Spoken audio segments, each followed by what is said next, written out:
Hello, what's up, everybody? This is Dr. Steve Schlentz, and I want to welcome you back to another episode of Dental Practice Freedom Radio. And today, what we're going to talk about is how to basically distinguish between equipping your rocket ship or eliminating the ceiling. And I was walking today. It was actually really nice. It was the first time that I've been able to sit in the morning and walk. And I'm feeling it a little bit now. I'm kind of and just like congestion and things. And I think it was my just being able to breathe again and getting outside and not listening to anything, just birds chirping.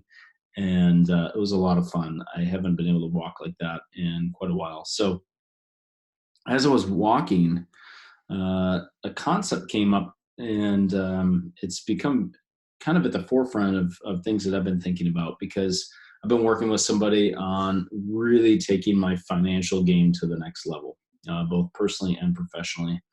And I figured, 2020, it's the year of vision and having clear vision, right? 2020 vision. And part of what I've wanted to do now in this year is really get honest with myself on my financial future, how I want to best build wealth, how I want to set up my life the next 3, 5, and 10 years from now. And part of that, if you've listened to other podcast episodes, is getting brutally honest on your current reality and then where you want to go. And so I've been working with somebody, and we've been putting some processes in place on the coaching business, the personal finance, and also the dental practice. And I envision it being something that's not going to just help me, but every client that I work with, because I've loosely put together some things, but I haven't formally put it together. And we're working on that. And he's holding me accountable, which is great. I always recommend you do that, especially in the financial stuff. It's so easy as a dentist, just say, hey, I'm making the money, it's fine. You don't always make the money, and it's not always fine. So it's very important. So here we are talking about two things that you need to do. So if you want to generate wealth or income or money in your practice, there's really two important components. And one is increasing the revenue in the practice, and two is decreasing the expenses in the practice, or your coaching business, or your personal life, whatever it is, right? So let's say it's your personal life. You can decrease your expenses, which will increase your wealth, and you can increase your income, which will increase your wealth, as long as the other one's the same. So those are the two major things. And I thought about what's the most important thing? Is it cutting expenses, or is it raising income? And depending on which guru you listen to, they'll have different opinions.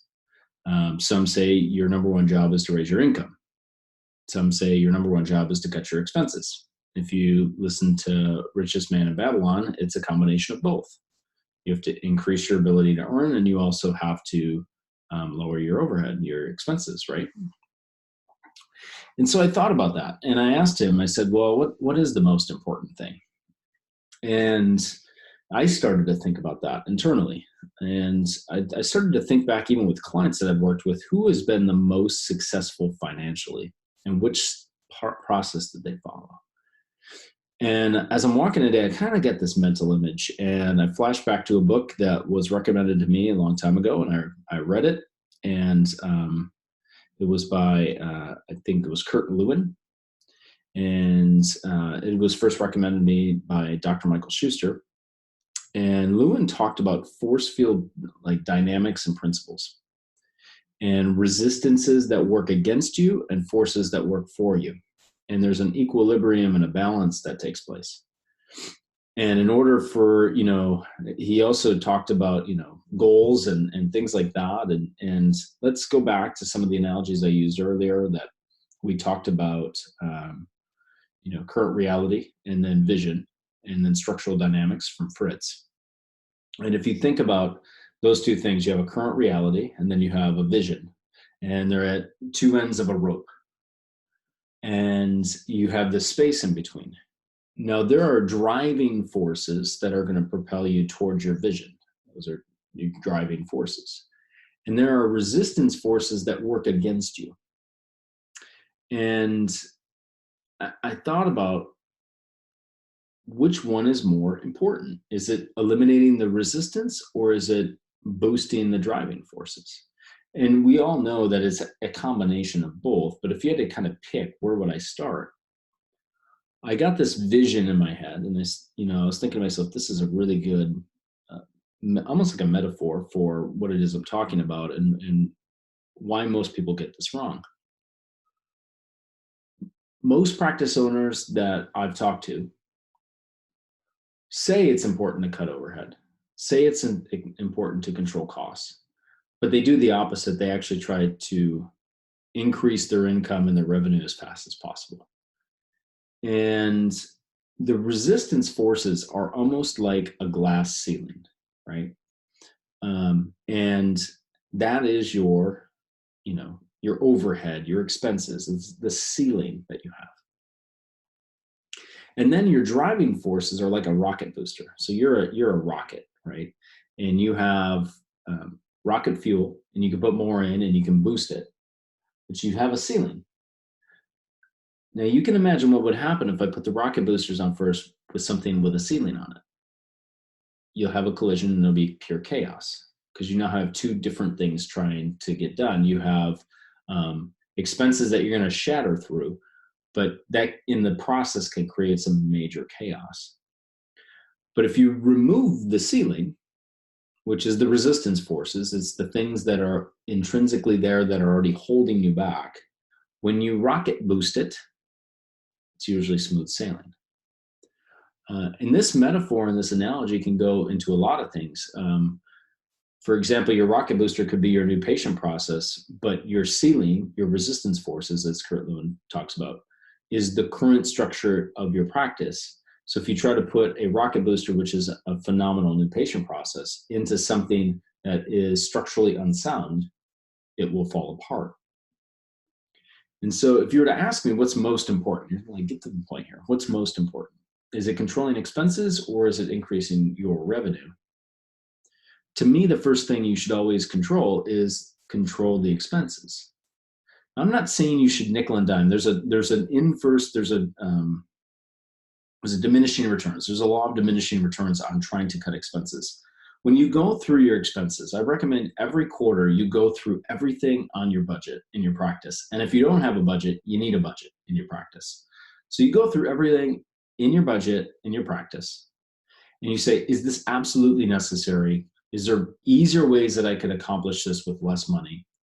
And you just literally go line item by line item and say, is it necessary? If it is necessary, is there a cheaper alternative to help me achieve the same result? And if that's a no and you can't cut it, then you're probably going to keep it, right? But that's like every quarter. And you maybe do it every 6 months, depending on how much you look at your budget. You don't have to do this every day. And that's where dentists get into problems. They're so worried about cost restriction that they no longer have the necessary energy to put into the rocket booster.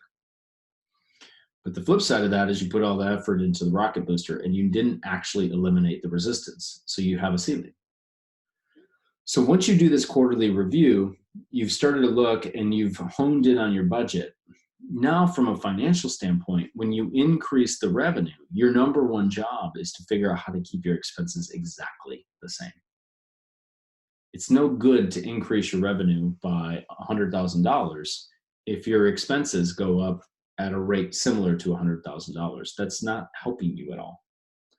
But we as dentists get in and get caught in the numbers game, where we think, if I have a $2 million practice, it's better than a $1 million practice. And you know that that's not technically the truth. You could have a $2 million practice that costs you $1.9 million to run, or you could have a $1 million practice that costs you $300,000 to run. Which of those two businesses would you want? Right? So even the way we talk about our practices is built upon this idea of continually adding rocket booster fuel without necessarily looking at where is the ceiling and where are these resistance forces. And so I use the money in that type of analogy here because it's so prevalent. But you could think of resistance forces and driving forces in any capacity, right? You might have situations where you clinically want to get better. That would be a driving force. But the resistance force is you only have so much time with your patients right now. You haven't set up your office the right way. You haven't structured it the right way. And so no matter how much clinical advancement you get, you won't be able to break through the ceiling. And you'll get stuck. You'll get annoyed. You'll get frustrated. You get all these sorts of emotions that come into it. This idea of driving forces and resistance forces is so, so powerful. And if you're stuck in any area, so you have a current reality, and you're going towards a vision and you're getting stuck, I would encourage you to literally draw out all the driving forces that are going to help you hit this goal and all the resistance forces that are going to negate you hitting this goal, and start to systematically say, how do I eliminate as many of these resistances as possible so that when I start to focus on the driving forces, I can get there a lot faster? To me, that is the most logical approach to take. It's actually the one that you have the most level of control over. And you'll find if you do this in your personal life, your practice life, your relationships, if you start to break down it in terms of driving forces and resistance forces working against you, you'll see how easy it is to start to identify the things that come up over and over and over again. And then your job is to, if it's a resistance force, eliminate it. And if it's a driving force, add more fuel to it.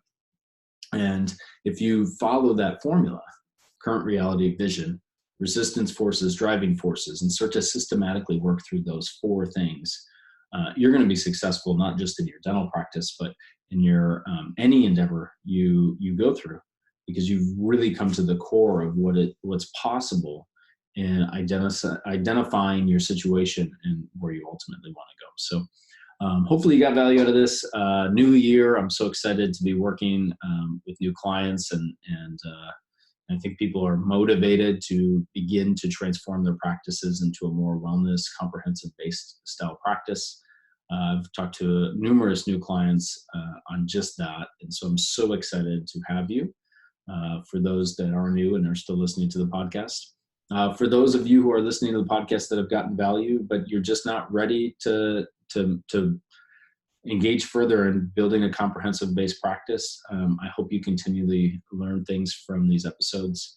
And as always, if you could leave me a review or a rating, that would be greatly appreciated. It helps me be able to get my message out to more dentists that are looking for this type of learning. And if you need me for any reason, you have questions, or you want to get on a coaching call, the link for a complimentary coaching call is in the bio. I encourage you to reach out to me. We are taking new clients and trying to deliver the best possible results for them in 2020 so that you can make this year truly awesome. So thank you again for listening in. I really appreciate it, and I'll see you at the next episode.